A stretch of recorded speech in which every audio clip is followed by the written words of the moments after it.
Puji Tuhan, selamat pagi Bapak Ibu Saudara jemaat yang dikasihi oleh Tuhan Yesus Kristus. Pagi hari ini kita akan kembali mendengarkan renungan firman Tuhan. Saya akan membacakan di dalam Mazmur pasal 63 ayat 1 sampai ayat yang ketiga. Demikian firman Tuhan.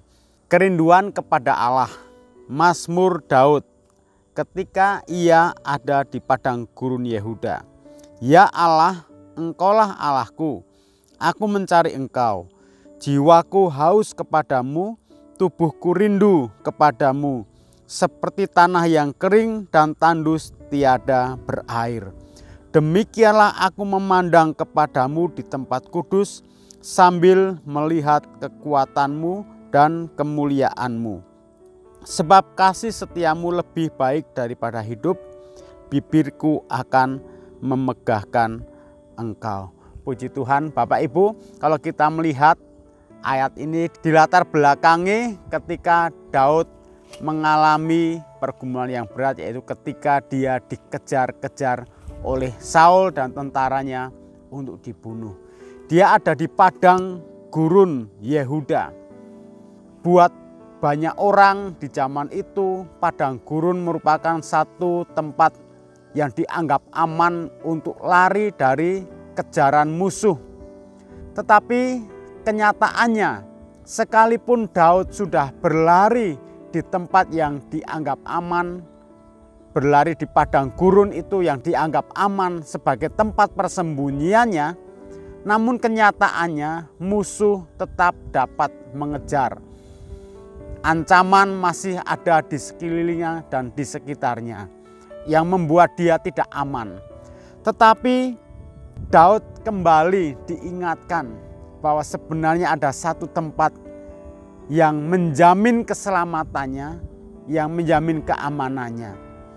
Dia tadinya menganggap bahwa yang dibutuhkan sebagai tempat perlindungan atau tempat yang aman yaitu padang gurun. Tetapi sebenarnya tempat yang aman bagi perlindungan buat orang percaya yaitu Tuhan. Makanya di ayat yang kedua dikatakan, ya Allah, Engkaulah Allahku, aku mencari Engkau, jiwaku haus kepadamu, tubuhku rindu kepadamu, seperti tanah yang kering dan tandus tiada berair. Di padang gurun itu juga Daud merasakan kebutuhan akan Tuhan. Dia memerlukan Tuhan sebagai tempat perlindungan yang aman. Dia membutuhkan Tuhan untuk menyegarkan jiwanya. Setelah sekian lama dia mengalami hati yang susah, hati yang penuh ketakutan, kekhawatiran karena musuh yang sedang mengejarnya. Di saat itulah dia memerlukan Tuhan untuk menyegarkan jiwanya. Dia menggambarkan kekeringan jiwanya itu seperti tanah yang kering, seperti tanah yang tandus, tiada berair.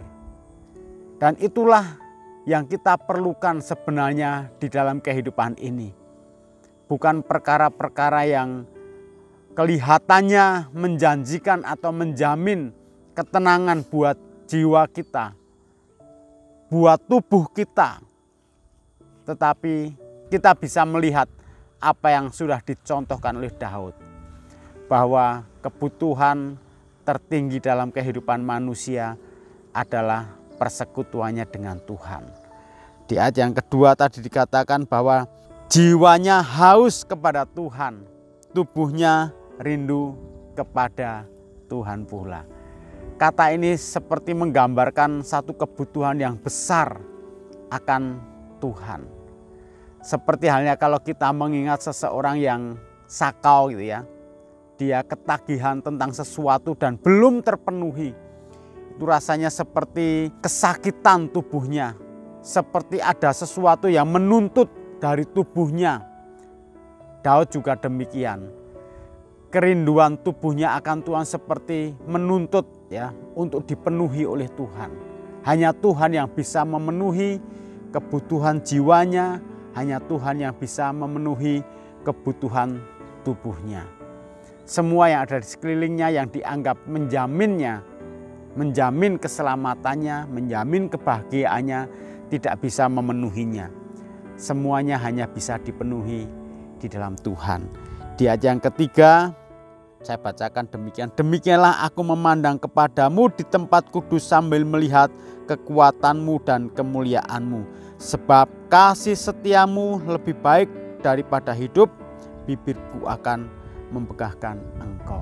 Satu pernyataan lagi bahwa semuanya yang dia dapat capai dalam kehidupannya tidak lebih berarti daripada kasih setia Tuhan. Kalau Daud bisa hidup, bisa bertahan hidup, itu sudah baik. Tetapi ada perkara yang lebih baik lagi daripada sekedar Daud menjalani kehidupan atau dia bisa memperoleh kehidupannya kembali, yaitu kasih setia Tuhan. Kalau Daud hidup, dia berpotensi menjadi raja. Itu posisi yang baik, itu berkat yang besar, itu pencapaian yang luar biasa.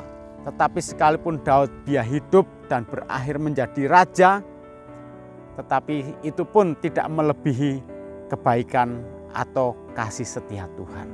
Kasih setia Tuhan lebih baik daripada hidup apapun yang dapat kita capai. Rindukan Tuhan, harapkan Dia, andalkan Dia. Karena Dialah yang dapat memenuhi semua kebutuhan dalam hidup kita. Baik jiwa kita, baik tubuh kita. Mari kita berdoa datang pada Tuhan. Bapa di surga, kami mengucap syukur sebab Engkau menjadi yang terbaik, bagian yang terindah dalam hidup kami Tuhan. Sekalipun dunia sepertinya menjanjikan sesuatu yang membahagiakan, memberikan jaminan keselamatan ataupun keamanan. Bahkan hidup yang kami peroleh mungkin sudah menjanjikan banyak hal, tetapi itu pun tidak dapat melebihi kasih setia Tuhan. Engkau tetap menjadi yang terbaik dalam hidup kami Tuhan. Terima kasih, biar hati kami tetap disegarkan, tubuh kami dikuatkan oleh hadirat Tuhan. Ketika kami datang pada Engkau, ketika kami memandang Engkau dan melihat kekuatan kuasa-Mu Tuhan, maka jiwa kami dipuaskan.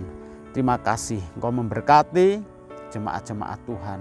Kalau mereka sedang menghadapi pergumulan, Tuhan Engkau tolong, Engkau sertai, Engkau kuatkan dan teguhkan hati mereka untuk mengandalkan hanya Engkau saja. Berkati pula, kami berdoa buat gereja kami, Tuhan tolong. Engkau tambahkan jiwa yang diselamatkan, yang rindu datang untuk bersekutu dengan Engkau. Berkati bangsa kami, pemerintahan bangsa kami. Tuhan Engkau lawati bangsa kami, selamatkan bangsa kami. Berkati semua yang mendengarkan firman Tuhan dan yang melakukan firman-Mu. Berkati seluruh pelayan-pelayan Tuhan, berkati Bapak Ibu Gembala, berkati semua program-program yang sedang dirancangkan buat gereja kami Tuhan. Terima kasih, kami mengucap syukur doa kami dalam nama Tuhan Yesus Kristus. Haleluya. Amin.